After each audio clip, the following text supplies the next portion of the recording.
Hey, welcome to day two of our Cyber Week special.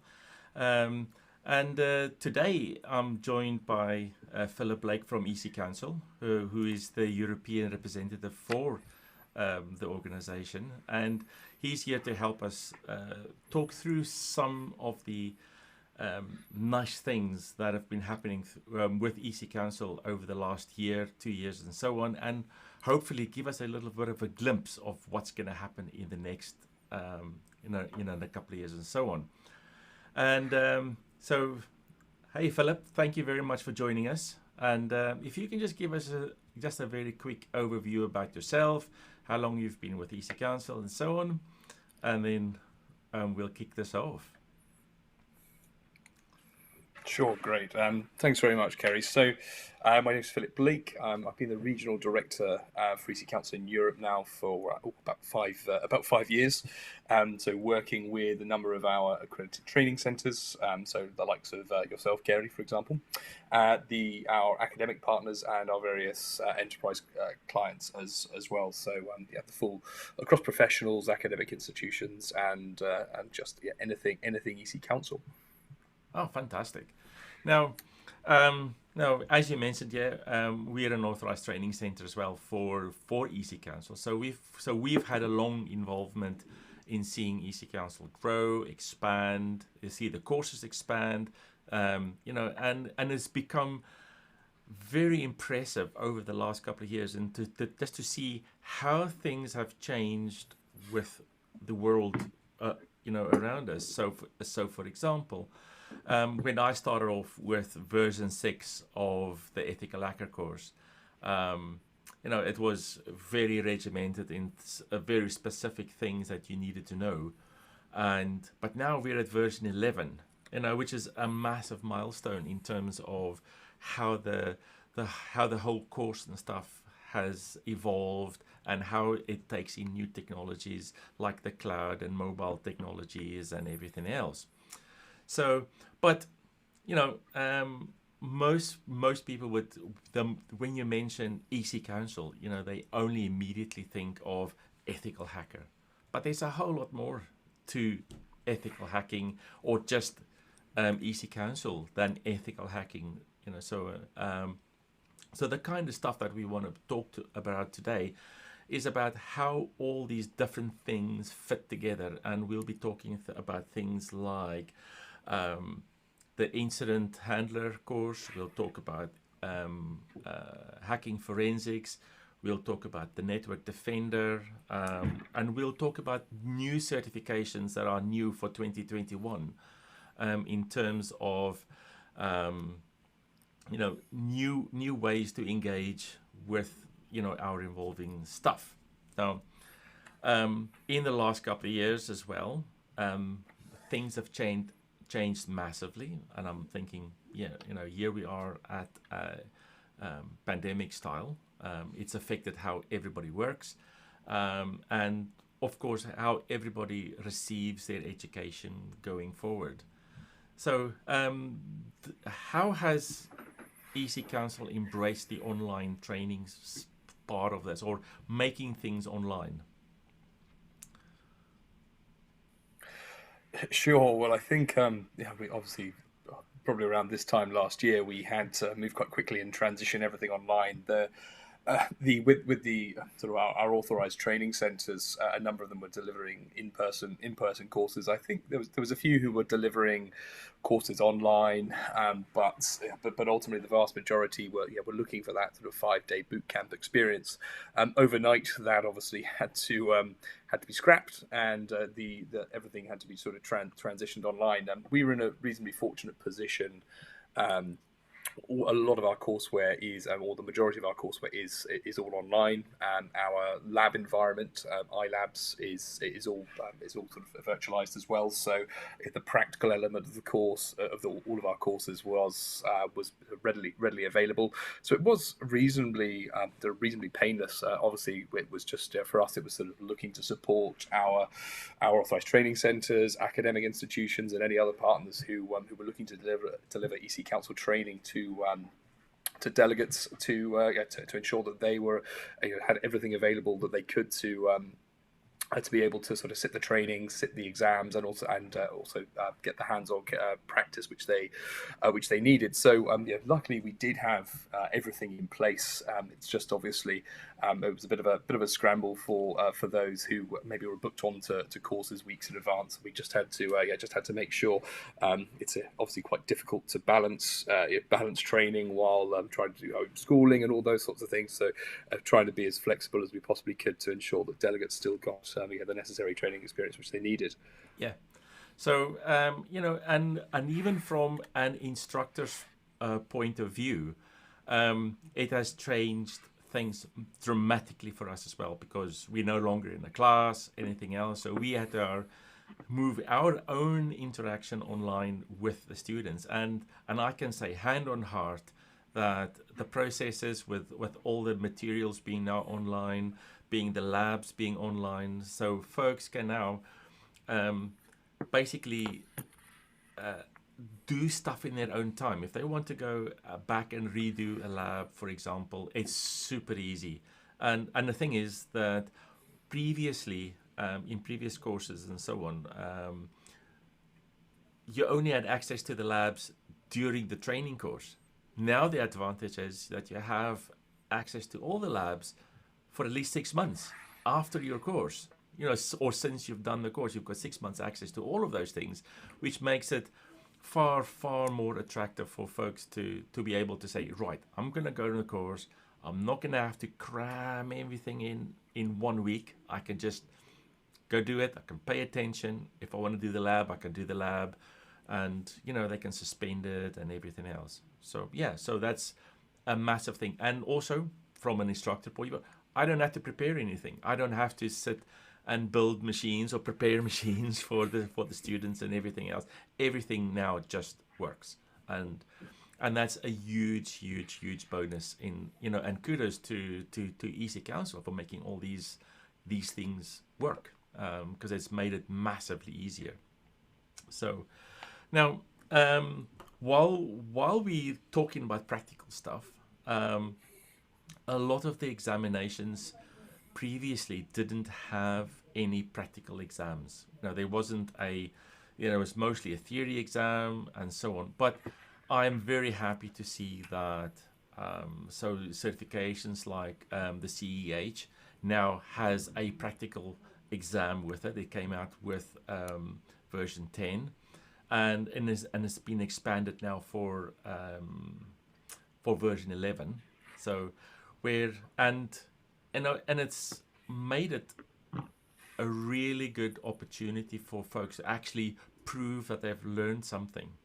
So how do you feel is the uptake of the practical exams with students?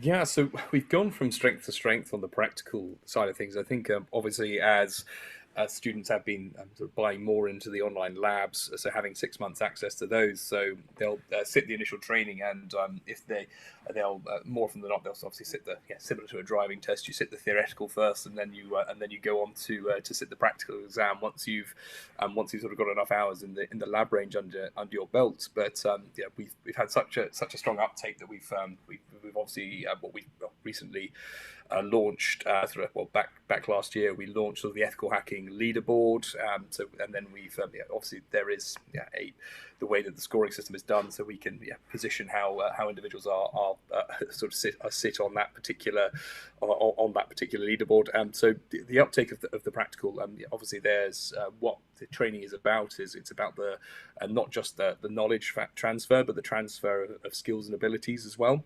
So that practical element, we've seen sort of a huge uptake, and we've got thousands of individuals across the world have taken that CEH practical, and we do have thousands of CEH masters now. So for those of you who aren't aware, if you get past both the CEH theory and the CEH practical, you can become a CEH master, and you also get the opportunity, if you score highly on both the theory and the practical, you might take a position on the ethical hacking leaderboard. Oh, fantastic! So, yeah, so it's really good that it's now comparing very, very strongly against other types of certifications that are out there that that offer mainly a practical component, and everything is just about the practical component. So, and everything we do, even in the other services and events and stuff that we're involved in, we want to have a good combination of skill and knowledge, and just making sure that this becomes a passion, not just I just have to pass this cert to go through. I really, really, really, really want to do this. Okay, so now all of the courses going through, we have a wide range of things that are available. There's, for example, the C&D courses, the Certified Network Defender, which is, I suppose, aimed at folks working in IT and want to expand their knowledge. And one of the main things that I found in delivering the Network Defender course is that there's a large component there about incident response planning. And I think out of a lot of courses, security courses out there or IT courses there is a need to know how to prepare for a breach. Not so much to prevent a breach, but how to prepare for a breach if it does happen, what kind of stuff you need, and so on. So, so this whole InfoSec learning structure is changing massively, going forward. And I'll come back to the Network Defender part. So, because all of the courses fit together as a family of courses, they all feed in to each other, that can have an effect on how a mindset of an organization can change security-wise. So, so while we're talking about security and so on, everything I found from the EC Council courses, it's about preventative countermeasures. It's about knowing what your attacker may do, or what can an attacker see, and how we respond to that. And there's a lot of vendors out there, security vendors, that say, hey, use my product, or use my product. Our product is the best. But if we can understand the preventative countermeasures and the steps to be taken, how to prevent those are fab. And I must say that sort of the EC Council courses are really good at doing that. They don't give you a massive hit on everything. Everything is broken down into very specific parts in terms of, this is the preventative bit, here is the offensive bit, here is the reactive bit in trying to fix things after things have gone wrong. And even when we move on to things like the penetration tester certifications, about how do we have a structured way of testing each one of those things? How good are our preventative measures? How good is our incident response? If we were to trigger any of those things, how do people react, and so on. So So and I think that way it's been really, really good. So, but um, as you mentioned, skills is a big thing, not just knowing stuff about things. So, all right. Now, there's a lot of breaches nowadays. And what do you see the job market's going to look like um, for either young infosec professionals or professionals that are maybe doing one job that are looking to migrate to another position or a new specific new area where their experience could be useful or be used. Yeah. Um, so so there's been, I suppose, just if we utilize a recent example of what happened in Florida with sort of the attempted poisoning of the water over there, and actually, funny enough, I believe it's about 20 minutes away from EC Council's office in Tampa, Florida. So we're seeing a lot of focus on industrial control systems and SCADA. So we've obviously, to reflect that, we've recently released our own course on that. That network defense element, that very core level. If you can have so not just on the industrial control system side of things, but I know you mentioned the Network Defender course earlier. Just if you have instead of network engineers just geared up to set up a network, have those engineers who have the capability to to recognize cyber threats as they're happening. So if we take that network defense course, for example, it's sort of built around four pillars of to predict, detect, protect, and protect, detect, and respond. So that particular course, obviously, it loops in threat intelligence, loops in obviously the standard network defense element of things, and also sort of ties in elements of forensics as well. But in terms of sort of the job market, if we've got individuals transitioning into cyber careers, and I mean, cyber is so broad, and I think in terms of what is available, we don't want individuals who aren't who may not necessarily be technically minded. So those who are very technically minded may want to go dive in, go down the penetration testing route. But we also need individuals who may have project management experience. We may need individuals who have leadership experience. All of these are transferable skills, and that we need to help to fill sort of the skills shortage which we're experiencing. So it doesn't necessarily matter if they're coming from a technical background.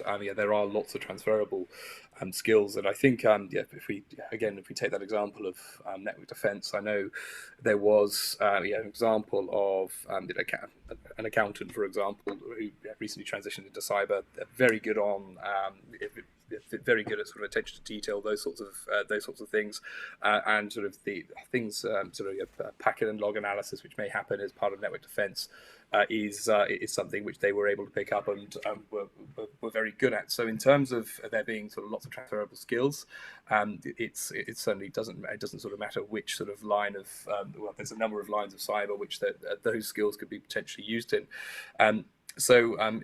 Anyone who is sort of looking to transition into anyone who's looking to transition into cyber, I think there's multiple avenues which they could explore for the particular transferable skills which they do have.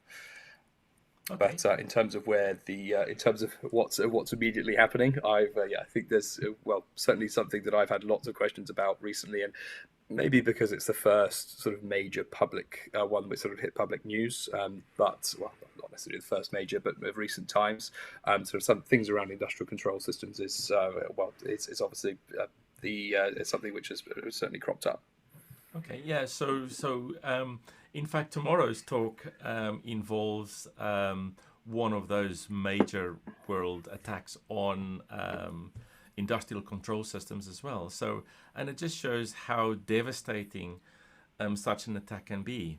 And if you understand sort of the 5 stages of hacking that the attackers would actually go through, so then it kind of helps you to understand what it is that you need to look for to protect and things like that. So, for example, if you can stop them from doing any reconnaissance on your environment, so stop them from scanning, or at least if they're scanning your environment, that you're aware of things like that.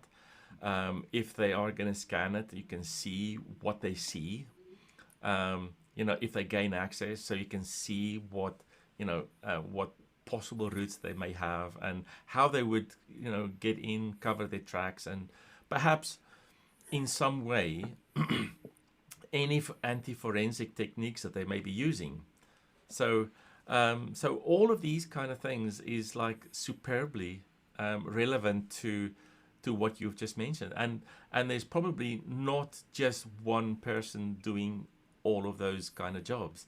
There'll be people analyzing logs. There'll be people analyzing firewall logs. There will be people looking after policies and processes, and and everything else. So, and it's really good that there is all this wide response open for everybody, so that they can participate in making organizations secure.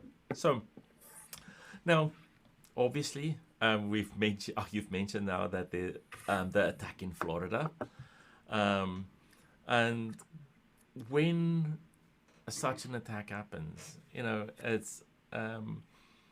it will be really helpful if an organization knows how to plan for stuff like this. I know nobody really wants to be able to say, yes, we are planning for a breach, because nobody wants to be breached. But accidents happen, and once the attack happens, things move incredibly fast. So so much so that we provide some incident response services, and we know how fast these things can go. It can go from a phone call, something is weird, to a full-on police investigation a couple of hours later. So now, so some of the skills you mentioned, project planning. Yeah, when everybody is running around, somebody needs to follow a plan. Everybody needs to be assigned a job, be it a forensic job, be it a investigation job, or even can we analyze our current infrastructure, and what it looks like. And it quite amuses me that when we start talking about incident handling, that it's always last on everybody's list. And I'm very happy that EC Council has brought a course forward specifically for addressing this thing that nobody really wants to have happen to them. So all of these are steps you can follow when this all happens, and it's broken down for each stage. Like, for example, assigning people to a process, who's doing what, who gets notified about what's happened, and so on. So in the Florida example, it was important that people were told, the relevant people were told that something bad had happened, so that they could take control of the situation. But afterwards, there's also the evidence gathering and forensic analysis, and all of those things tend to go to, like, we need to give this to somebody, right? So, and I'm happy that the modules involved is about, inevitably you're going to be working with law enforcement and how to prepare the stuff for them. Now, in the US, has there been a major US government push for EC Council type courses this is how you interact with everybody else? Yeah, so I mean, I suppose the best example to take a look at sort of what we've been or what's happened in the US, and so a number of our courses have been put on the Department of Defense mandate in the US, I'll probably get this wrong, DoD mandate 8570. So we've got sort of 4 of our courses on there. So network defense, our forensics investigator, our CISO course, which is obviously our leadership course. Part of the exciting part of that course is that there is a war game built into to part of the training. So although it's not sort of the hands-on practical technical element, it's a hands-on, right, here is an incident, you need to now mitigate the risks. And we sort of built that course essentially with the US government in mind, purely because it's you can have all the sort of infosec knowledge of the world, but if you haven't got it's almost sort of a hands-on experience of what to do when you have been breached. So the instructor will give you a particular scenario of there is defamation all over your website, or such and such a scenario. How now build out a particular plan, and obviously our ethical hacking course is also on that DoD mandate. So, in terms of the direction that we've gone with in the US, we have those courses on that mandate, and ultimately it's we try to work with our partners, with academic institutions, and with sort of any with various with those partners. We try to ensure that I suppose there is an element of cyber readiness in place to ensure that as and when organizations are breached, there is a game plan that can be utilized. Because I think ultimately it's without a plan in place, that's when sort of real chaos begins to ensue. So, and there's a number of examples which have happened throughout sort of the recent years of organizations who just simply haven't had a game plan. I think if you take one of the more popular examples would be what happened to Maersk, and they ended up having to mitigate that particular cyber attack over WhatsApp between the CEO and a few others. So there's various examples of where it's happened, and I think we're now out of the phase where organizations don't necessarily have no plan, and I think there's enough high profile targets which have been hit so that everyone is sort of taking that on board. But I think not just the US, it's across the world, that ensuring that it's not a case of if but when you get hit, ensuring that you have a plan so that you can reduce the risk of your exposure to that particular attack is there's plenty of evidence to suggest that organizations are taking steps in the right direction.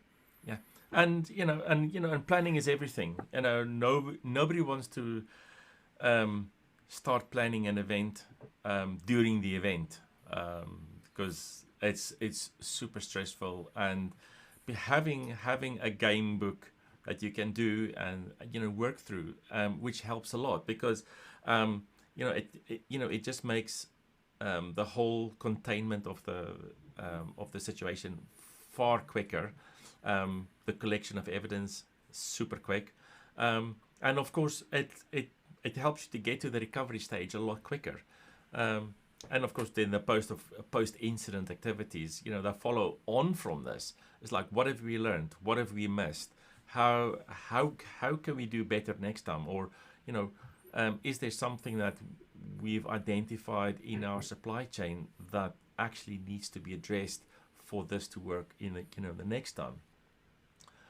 Now, I've mentioned evidence gathering and forensic analysis and so on. So now I've been giving the forensics course a number of years already as well. I think it's now probably about 8 years, 9 years or something that I've been giving the forensic course, and it strikes me every single time that the world has moved on so much that a lot of the technologies that are described in the course are still, I don't want to say old technologies, but it becomes a vital history lesson in terms of the kind of things that we're going to expect to find when we go deal with an incident. So we've responded to stuff where organizations will still running Windows NT and so on. So which is like stuff that came end of life like 20 years ago. And it's very important that we stick to the basics, understand the basics of what we need to collect and so on. So, and it and I'm really happy to see that we just don't dive into the latest and greatest stuff. We learn stuff about file systems and everything else. And once we drill it down, so whether it's your mobile phone, your camera, your a machine or everything, the fundamentals stay the same. So, and having a good solid foundation of those elements makes it really handy to be a good forensic investigator. So because you can transplant that knowledge, going through. Now, there's because the forensics is such a wide area as well. So we can't be a be-all, end-all of stuff. So we may have a thing that we may look at, focus on things like just deleted files and partitions and so on. But then we move on to like really advanced stuff like steganography, where the attackers have gone through really advanced methods of hiding data, hiding traffic, sending files to other systems as well. Now, a lot of this is covered in quite a few courses, but do you think all of these techniques and stuff that we have are really relevant to organizations nowadays? Because I mean, everybody says, "Oh, we've moved into the cloud." So, do you think we still need to know these kind of things? I know the technical part is not your bit, but from a business driver point of view.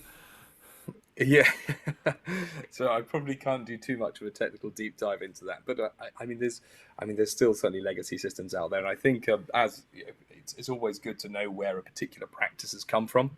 So if we do take forensics and some of those sort of older techniques, there are still sort of legacy systems out there that will still need those skills will still need to be used, but obviously having sort of that background from where forensics has come from, moving things into sort of cloud forensics, etc. Those skills can be built on, and I'm sure that if you ask any sort of technical or certainly more technically proficient forensics professionals about how they're sort of currently pivoting, I imagine they're building on the skills which they've built up over the past however many years, and making sure that they've got sort of transitioning their skills into the cloud. Yeah, because quite often when I deliver some lectures to some of the younger members of the audience, and for people starting out careers, they always ask, why do I need to know this? And it's like, yes, I'm an old guy. I've seen all these things before. So, and it's passing that knowledge on. So it doesn't get forgotten. It doesn't get left out. It doesn't go sit in the corner because nobody wants to talk about it anymore. Because all of those kind of things, being it a sort of a network attack, a Wi-Fi attack, and nowadays web attacks that can move anything from being it a cloud-based service, mobile devices, IoT stuff. All of these things are still truly relevant in what we're trying to investigate and so on. So I don't see that these things are going to go away. In fact, I think it's going to be built on so much more for an investigative way of moving towards. So we may see people specializing in investigating network traffic and so on, or mobile forensics and so on. So it's very cool to see that we're keeping things regular, keeping things still relevant to what is going on. So, and it's not just all the latest and greatest new stuff that everybody else wants to know about.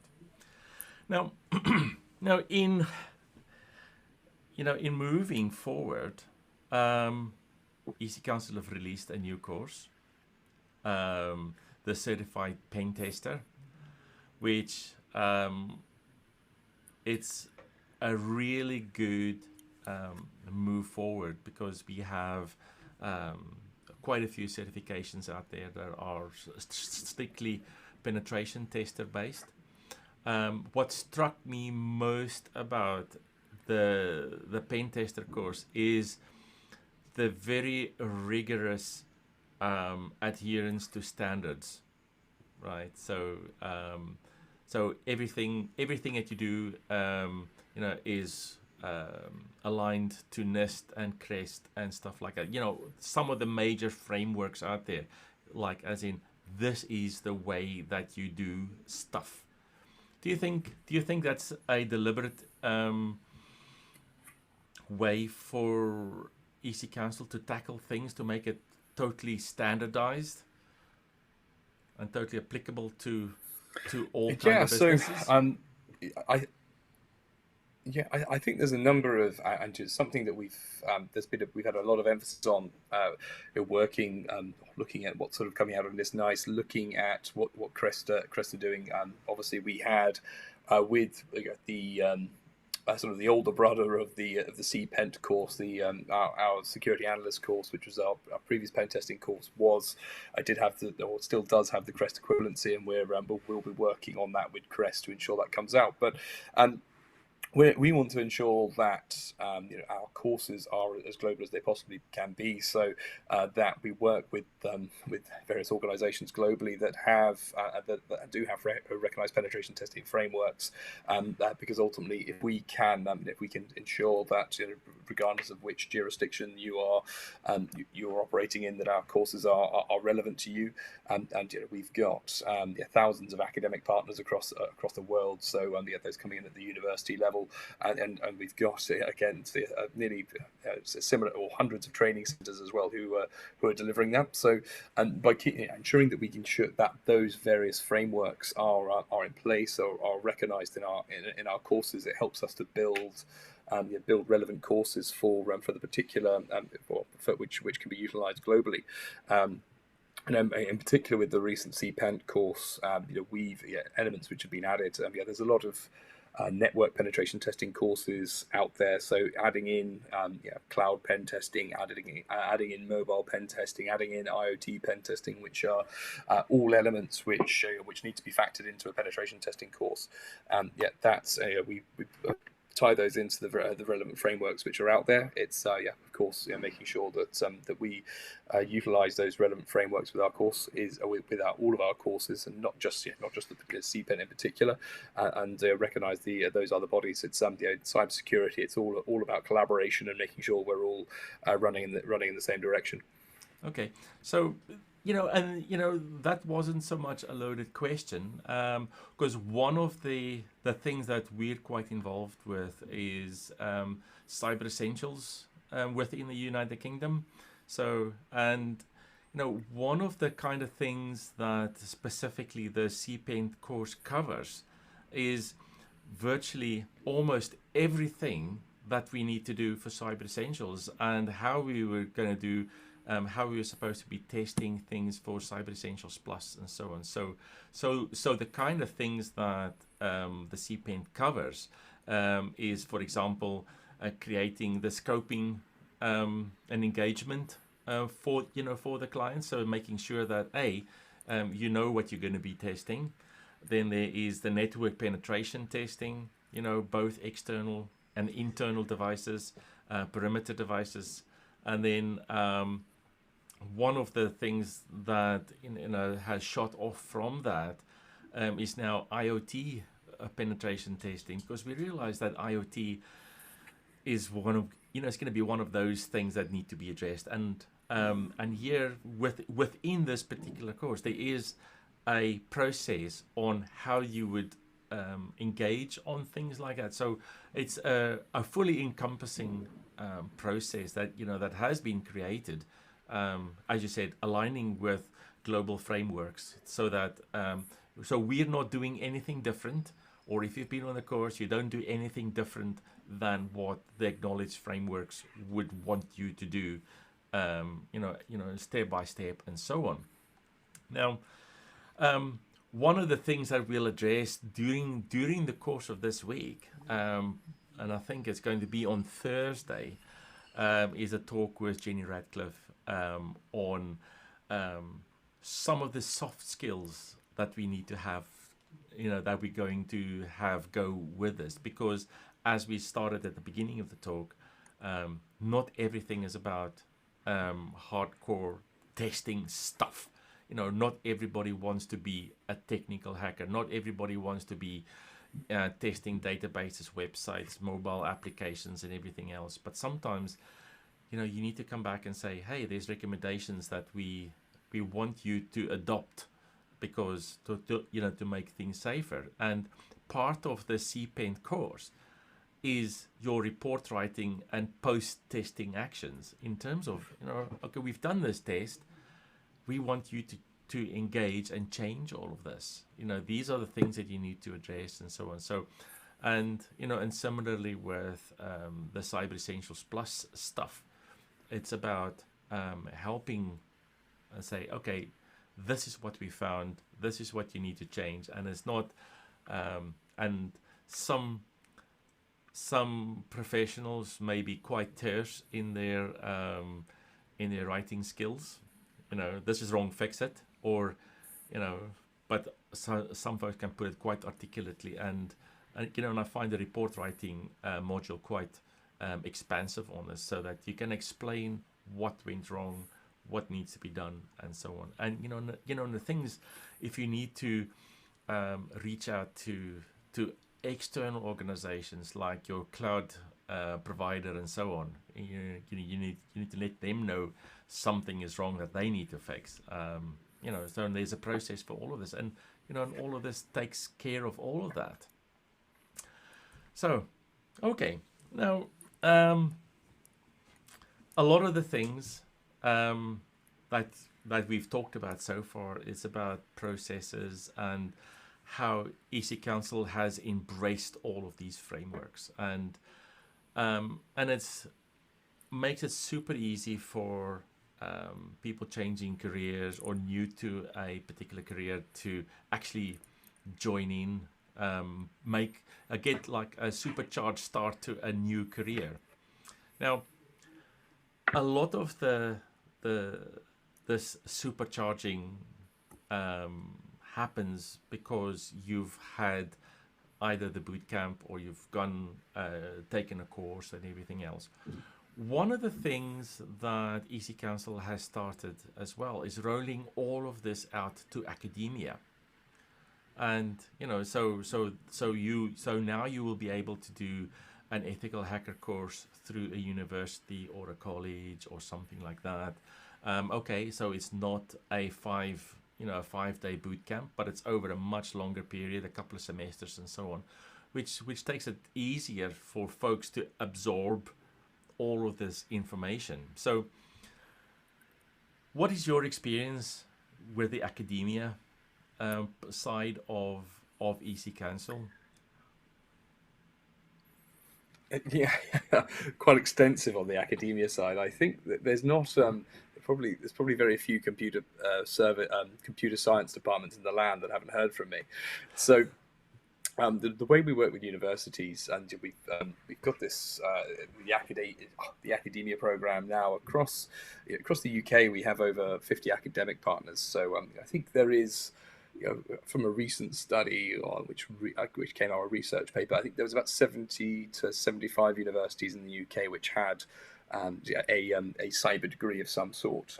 But the way that we work with the universities, and those 50 that we've already got partnered with us, and as we've got further afield across Europe as well, we ultimately work with those faculties so that whether it be through through sort of our faculty sponsorship program, so that ultimately some of EC Council's courses can be embedded into the degree, so that a university student isn't they're not necessarily only leaving with a BSc or an MSc in cybersecurity, but they can also leave with an industry recognised certification as well. In sort of, I suppose, especially in COVID times, I think some universities have actually quite struggled with obviously the lab act. If you've spent quite a lot of money on sort of building out a new lab platform, which isn't necessarily virtualized, a lot of universities have ended up looking to our labs because when we locked down back last March, we've had lots of students who haven't necessarily had the ability to take or get into those cyber labs. So a lot of universities have been utilizing our labs, but ultimately we want to work with as many universities as we possibly can. And I know we'll probably come on to talk about the cyber range a little bit later, which EC Council are looking to launch. We will be looking to run CTFs and things like that for well, hopefully in little clusters. Naturally, so the geographies that we have at the moment are England, Wales, Scotland, and Northern Ireland. Specifically for the Scottish region, I know you're very keen on this, and if we can run those little, not just sort of full national competitions, but also little cluster competitions between those universities, will be. The idea is obviously that we're strengthening the cybersecurity professionals of the future, and if we can lend some of our expertise that we've gathered over the last sort of 15 years, then we'll willingly do that.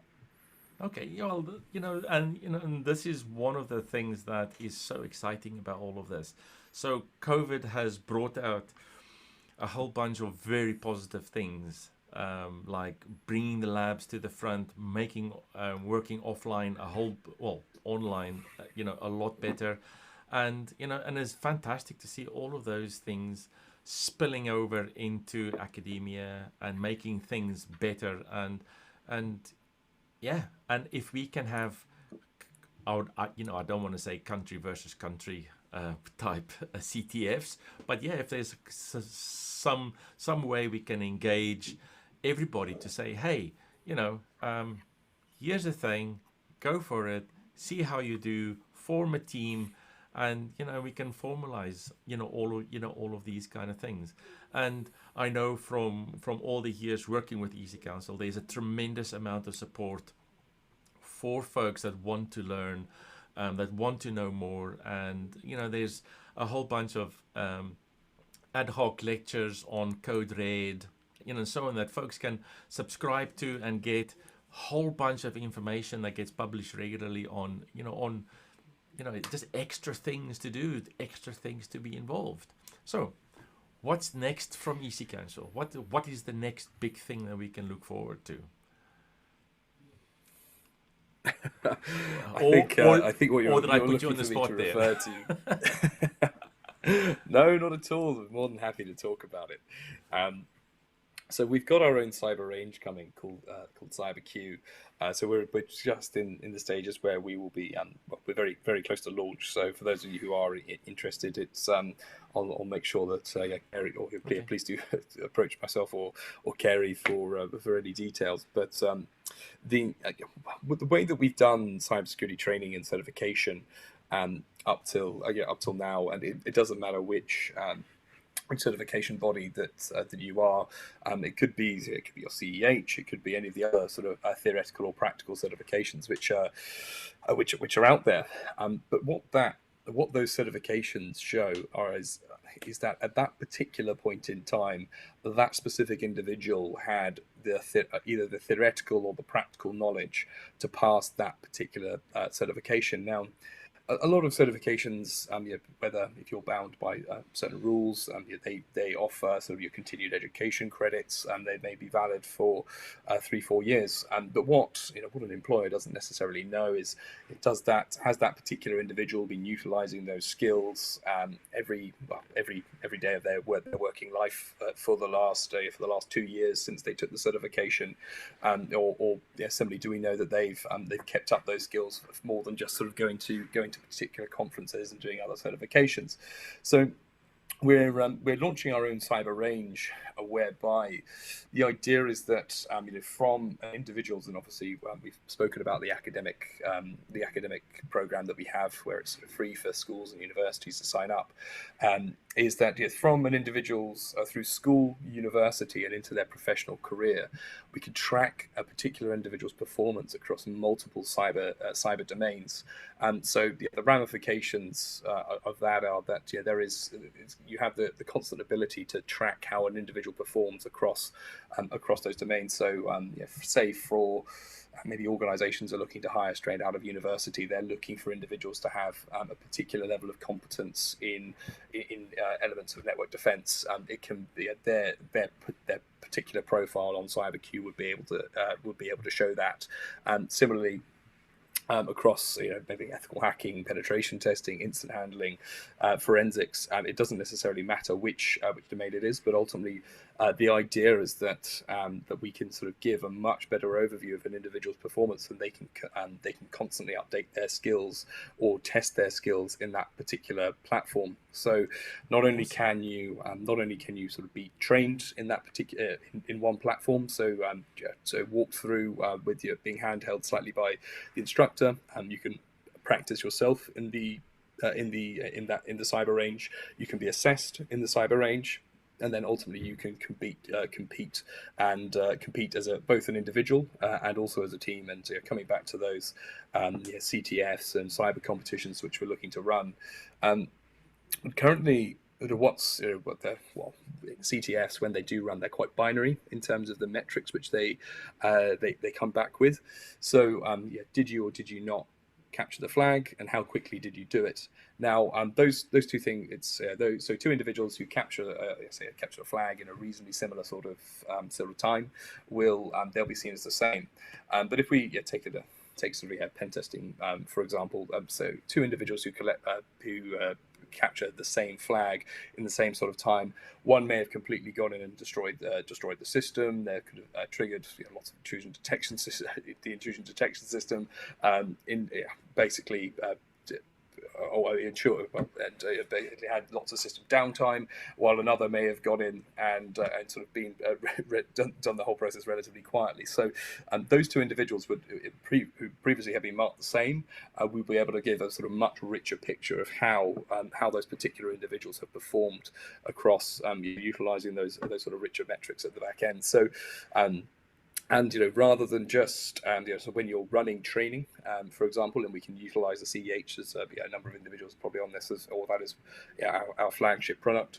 Not only are you being trained in that particular range with the instructor, you getting to practice particular labs, you actually in the training get to go after a live flag which is assigned to that particular training, which is obviously something which is, and obviously the metrics which come out the back end. So for organizations who may be looking to have individuals or be trained with ID Cyber Solutions, for example, Kerry, or those academic institutions which I know that you're working with, and to get a much better visual picture of how an individual is as they progress through the training is now they started at level X and they're now at level Y.